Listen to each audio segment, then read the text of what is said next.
franc avec vous. L'ambiance est vraiment montée d'un cran depuis quelques minutes seulement. Mais le match a commencé, on peut le dire, dès cet après-midi dans les rues de Liverpool.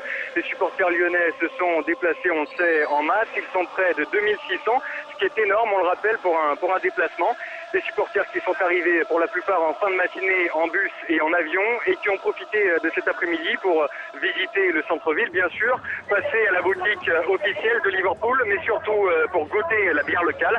Côté sportif, l'enjeu est de taille ce soir d'ailleurs pour les deux équipes.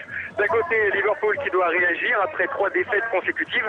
De l'autre côté, l'OL qui avec déjà 6 points en 2 matchs a l'occasion ce soir, en cas de succès, de faire un très grand pas vers la qualification. Ça, c'est pour les grands enjeux. Ce que je peux vous dire à l'instant, c'est que je me trouve à quelques mètres seulement du stade d'Anfield, un stade fait de briques rouges dans le pur style anglais, pourrait-on dire, qui peut accueillir plus de 45 000 personnes. Un stade où les supporters anglais et lyonnais commencent d'ailleurs tout doucement à arriver. Un stade mondialement connu, vous le savez Laurent, pour son ambiance incroyable et son chant mythique « You'll Never Walk Alone », avec des supporters qui jouent très très souvent le rôle de 12e homme. Pour finir ce match pour Lyon, c'est surtout, comme vous l'avez si bien dit, le premier grand test de la saison. Et c'est aussi une affiche de rêve pour les amateurs de foot. Coup d'envoi d'ici maintenant quelques minutes.